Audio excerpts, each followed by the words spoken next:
Welcome to my video blog. Today I would like to talk with you about Cobra Kai, a YouTube show, and how it has reminded me of my cult experience. And how some conclusions that were drawn in the show are exactly the same conclusions that I have come to arrive at, and I'd like to share that with you. Just for the record, I'm not getting any cent for talking about YouTube TV or pointing you to a YouTube show, which apparently now you can watch for free.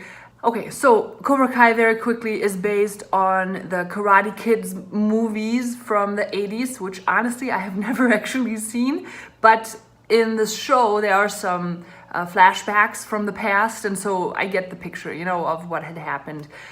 So the show is brilliant, storytelling beautiful, because it goes so deep, and you realize watching it that there really isn't the evil person, there isn't the antagonist to the protagonist. There isn't like the guy that has this evil agenda, and then the good guy is so pure in his motives. Neither is true. Everybody has their motives, and everybody has their woundings, and everybody has their agendas, and those agendas, they make them do good or bad things, so that itself is already very human, and so makes for a very enjoyable show. Cobra Kai is a style of karate, and the kind of the bully kid from the movies is now obviously in his 50s, and so is the good kid, but he is really down in the dumps, and so he eventually starts his own karate dojo, and he calls it Cobra Kai, which is the style he was taught by a highly abusive sensei. And he knows that the sensei was very abusive, but what he doesn't quite put together yet is that it's not just the sensei that was abusive. The teaching itself was abusive as well, because it is all about just getting kind of anything wimpy out of these boys and girls and making them into real badasses, that go and kick ass. When in reality, he's just teaching them to suppress their emotions. He's severely humiliating them, and hence either they're dropping out or he's forcing them to kind of create an identity that can handle that. And then at the end of the day, rather than raising up kids that can stand up to a bully, which is the first reason why they came into to his dojo, why they wanted to learn Cobra Kai in the first place, that they could stand up to the kids that beat them up or that humiliate them, that he turns them into bullies in turn. So he doesn't teach them to find healing, in any shape or form, to get in touch with their feelings, get them out, and get true confidence. What he's teaching them is to suppress their hurt and just put on this persona that, on top of that, can physically, seriously injure people. And hence, he creates a bunch of new little monsters. And that's so brilliant about the show. He keeps on realizing that his methods are kind of cruel, so he keeps on toning it back a little bit. But then once he realizes that he actually has created the very thing that the students came to him to be protected from, so he created more bullies. That is just like the recognition is so precious. And I'm so excited where the show is going to go in the second season. Now, on the other side, there's the story is being told from two perspectives. This was the side of the former bully, who is now trying to help kids that are being bullied, but creates more bullies, to the good kid, kind of the underdog in the movies, who ends up getting his karate training from a very different type of person, and he has a different style of karate. And what he does when he realizes that Cobra Kai has come back into his city is just he tries to shut it all down, and he sees his enemy right in this sensei Johnny. He sees, like, this is the man I have to fight now personally. I have to make sure that his company is not going anywhere, and so forth. And because he became so successful, he has the means to.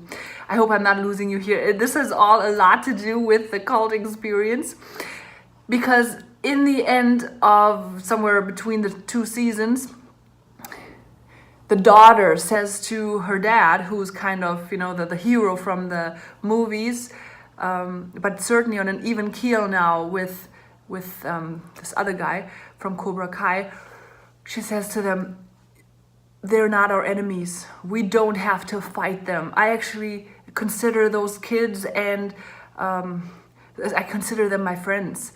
It's just so amazing that the realization that yes, something very bad has happened there and is potentially still happening, but I'm not a part of it, but that doesn't make them my enemies, and I'm not their enemy, and I'm not going to do anything just to attack them or get rid of them as a kind of a offensive defense move, like we have to fight them, so we're going to start our own thing now and make sure that we tell everybody to stay away from Cobra Kai.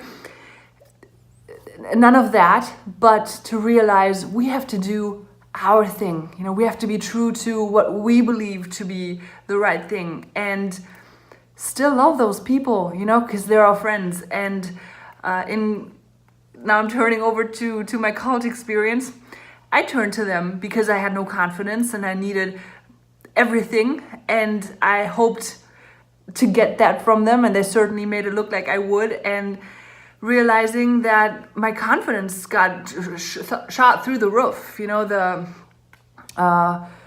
promise that I was going to be great did a lot to me, but it was a lot of fake confidence, because it was all based on that I'm going to be this great person in the kingdom of God, and I didn't have any real authority to follow that up with. And my leaders, they didn't either, so they couldn't teach me to really make a difference, to really astonish people like Jesus did, to really heal the brokenhearted and set the prisoners free. I didn't know how to do that, and they didn't either. So it turned me into this little soldier, militant Christian that knew a Bible verse for everything, and that was so legalistic and so sure of my holy behavior. It was awful. I turned into a bully. And I was surprised when people would say to me, you have no love in your actions. I would be like, you don't know what love is, apparently, because I love God. I love Jesus. That's why I'm doing what I'm doing. And if you would know that, then we'd be together in this. But you obviously don't love God and love Jesus, so that's why you're just there judging me. But, we're driving a completely different race. This is O-tone of my leaders. Who are they to judge us, We're like in this Ferrari, and they're in their little Audis back there, and the arrogance. So this is so awesome, because what this Danny, the realization that he gets is he doesn't start his own dojo because he wants to fight Cobra Kai. He will start his own dojo because it's the right thing to do. And so same with where I'm at. I've already talked about this, but I want to say it a little bit differently, because I'm realizing that in the realms that I'm moving, with spiritually abused people, be it from the background of Jehovah's Witnesses or YWAM or Pentecostals or Baptists, or fringe evangelical groups like I was coming out of, there's a lot of finger pointing. There's a lot of, I defected from this, and they're not going to heaven because they don't believe in the Bible and what it says like I do. And so I get to decide now, they're producing people that don't go to heaven. I feel really awful for that. So I have to warn everybody to not go there because they're preaching a false gospel. The tricky thing with that is that as soon as you leave something where you were for a while, and then you turn around and say, they're not even real Christians, but they call themselves Christians. You're kind of doing the same thing that was done to you, except now you're the victim of them, but you're still carrying on the same teaching, just like Johnny, the sensei who brought, the Cobra Kai philosophy on these kids and thought he was going to be able to manage the kind of the cutting edge philosophy of Cobra Kai in a way that would be helpful to kids. But it turns out the fruit is still bad. So I want to say that's kind of the same thing the way I see it. If you now walk around pointing the finger at groups and saying they're not real Christians because they don't believe in the Bible the way that I do, then you are doing exactly the same thing. You have now decided that for some reason the way that you believe is the only right way.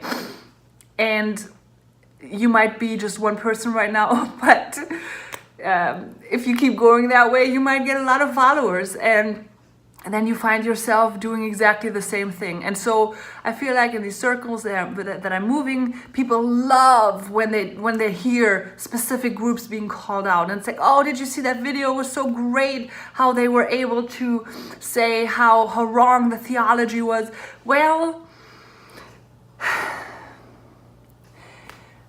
you know, I am a theologian. I studied theology in University of Paderborn. That wasn't the only subject I studied, but I walked away with a master's degree in it. And so I am a big fan of sound theology. I have a kid actually that I'm tutoring in theology, and the thing that I want to tell her again and again is that the Christian spectrum is very huge. There's a lot of things that Christians believe where the opinions vary, and none of us can point to another part of us and say the way you perceive God, or the freedom you think you have, or what you don't consider sin disqualifies you from being a Christian. I think if we are in this place, we're not going to go anywhere. We're not going to get anywhere. I don't know what the solution is to having all these varying views of God, you know, from super scary to the view that I have arrived at, super graceful. But I just know that I have to be true to the way I perceive God. And I don't, you know, there's not this one Bible verse that I can point to say, yes, it's here in the Bible. It says that God is good and there's no darkness in him. Well, actually, it does say that he's light and there's no darkness in him. But, you know, even that verse can mean many things to many people. So I'm not going to argue Bible verses. I'm not going to look for, well, where's the real Bible preaching church or the biblical teaching that is speaking all truth and there's no deception in whatsoever. This way, I don't think you are going to ever find peace in your heart. You will always look at them and us. They're your enemies because they don't interpret the Bible just the way you feel comfortable with. It's never going to go toward growing a body here if we keep on working this way. So I want to use the same conclusion that the daughter kind of evoked in Danny, you know, the karate guy, that we don't do what we do in opposition to others. We do what we do because we believe it to be the truth. And no one has to follow us. No one has to believe us.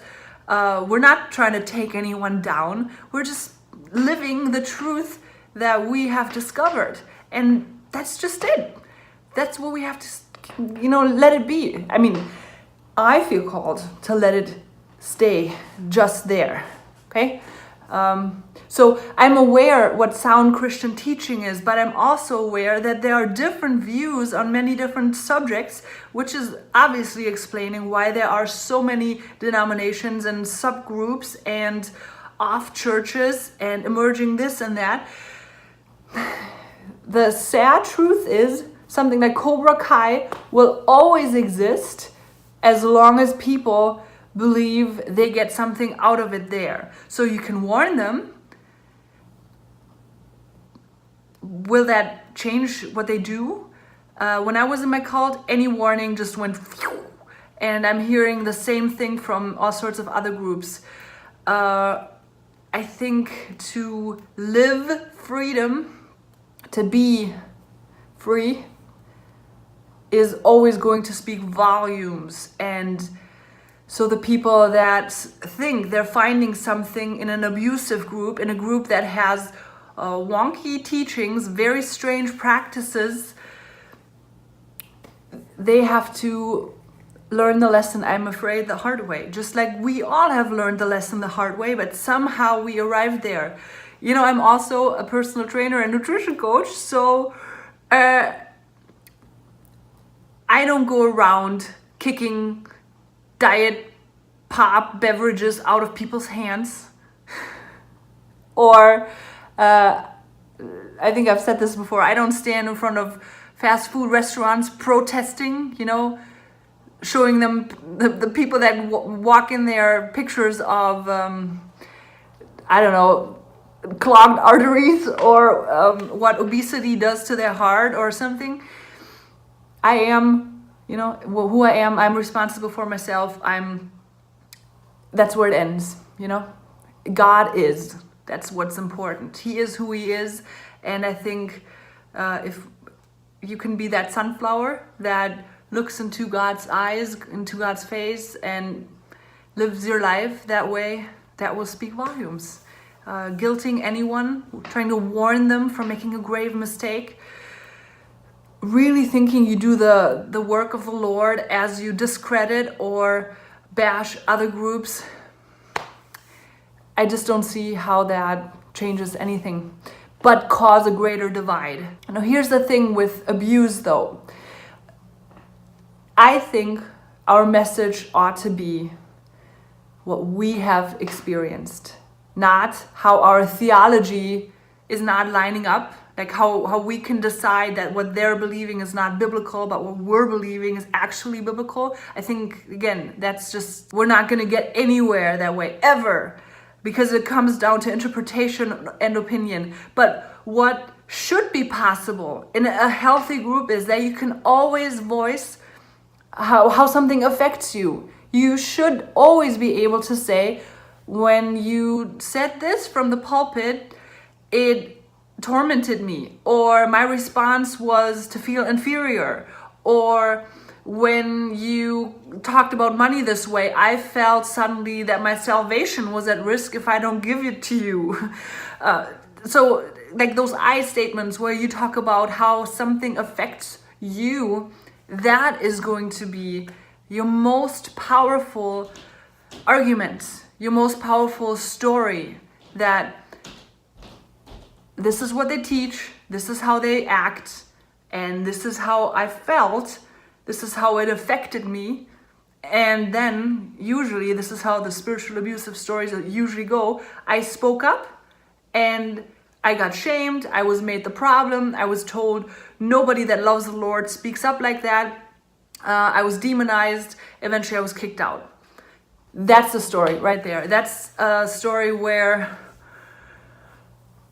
it's not about theological debate, you know. This is a very clear, the way I feel is valid, and maybe, yeah, I reacted strongly or I was triggered by something because of my own wounding, but you know what, in a healthy group, that's okay to speak up.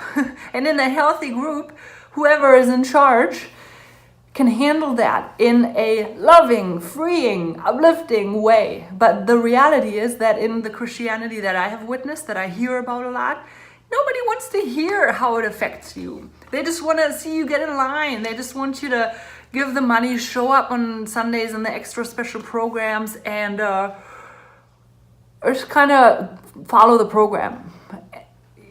That's the problem. You know, you can talk about that, I think. Hey, at the end of the day, this is all my opinion. If you feel called from the Lord to discredit, to point at something very specific and say, this is from the devil, stay away from it. If that's your call from the Lord, you know, go for it. I'm just saying, I don't think we will heal the body of Christ because we decide certain people are not part of it. You know, they think they're part of it. So how can we handle discourse in a way that brings us closer together, not further apart? And I've talked, because I've said this before, I'm now hearing in my head how people would say, well, but we have to warn against, you know, certain groups. And again, I can tell you, speak of your own experience. That's just fine, you know. You see, for instance, what's going on with Scientology. You'd think by now everybody has heard the message that they're dangerous, but there's still fresh Hollywood talent that aligns themselves with Scientology, saying, well, we shouldn't judge everything, you know, just because of what other people say. So you see, if a group, as nasty as you know they are, or might be, seems to offer something to someone, what are you going to do? Are you going to say, well, if you follow them, then you probably won't go to heaven? You're no better than what they will experience in that group. Because once they're in that group, they will hear, if you're anywhere but in this group, you know, the gods won't be pleased with you or whatever. So let's judge our theology. Let's judge our actions, our agenda by its fruit. Is it producing peace? Is it producing love, hope, gentleness, kindness, mercy, forgiveness, self-discipline? Is it producing any of these things, or are we just vilifying other people and in the same breath making heroes out of ourselves, you know? Like, I am the one who's got the right answer. So I'm telling you, I don't know. This is my opinion, and I believe it because it lines up with the way I interpret the Bible, and it lines up with the way I have experienced God, and it certainly lines up with good fruit for me personally. I hope this makes sense to you. So with all that being said, I would say be blessed abundantly. See ya next time. Kwata!